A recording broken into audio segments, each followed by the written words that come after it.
Magandang araw po. Narito na po ang magiging lagay ng panahon ngayong araw ng Miyerkules, November 22, 2023.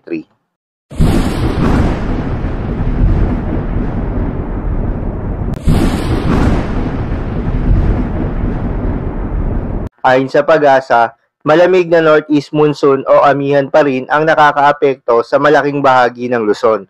At shearline naman o yung banggaan ng malamig na northeast monsoon at mainit na hangin galing sa karagatang Pasipiko ang patuloy na nakakaapekto sa silangang bahagi ng Southern Luzon at Visayas. Sa ngayon, wala namang binabantayan na sama ng panahon o low pressure area o bagyo sa loob at labas ng Philippine Area of Responsibility, ngunit may binabantayan na mga cloud cluster at ayon sa Pag-asa, posible itong maging low pressure area sa mga susunod na araw at nakikitang tatawid sa may southern portion ng Palawan. Para sa lagay ng panahon sa Luzon, asahan pa rin ang maulap na panahon na may kasamang kalat-kalat na pag-ulan dito sa Mimaropa at Bicol Region.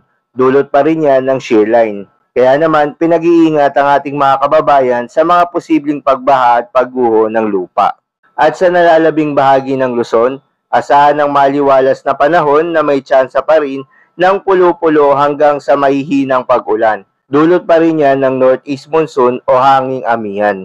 Asahan din ng malamig na temperatura sa malaking bahagi ng Luzon, lalo na sa madaling araw. Para naman sa Visayas at Mindanao, makararanas pa rin ng maulap na panahon at kalat-kalat na pag-ulan ang buong Kabisayan kasama ng Zamboanga Peninsula dahil pa rin yan sa shearline.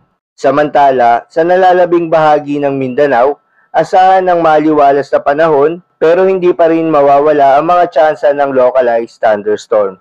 Muli, sa ating mga kababayan, mag-ingat po sa mga posibleng pagbaha at pagguho ng lupa. Sa mga nabanggit na lugar na apektado ng shearline at amihan, pinapayuhan ng ating mga kababayan na magdala parati ng payong o anumang panangga sa ulan kapag lalabas ng kanilang tahanan. Para naman sa lagay ng ating baybayin, may nakataas pa rin na gale warning o mataas na alon sa malaking baybayin ng Luzon at Eastern Visayas, kabilang dito ang Batanes, Ilocos Norte, Ilocos Sur, Cagayan, Isabela, Aurora, Northern Quezon kabilang ang Polillo Islands, Calaguas Islands, Rapu-Rapu, Albay, Eastern Coast of Sorsogon, Northern and Eastern Coast of Catanduanes, Northern and Eastern Coast of Northern Samar, at Eastern Coast of Eastern Samar. So, ayun lamang po para sa lagay ng panahon ngayong araw na Martes. Keep safe, everyone.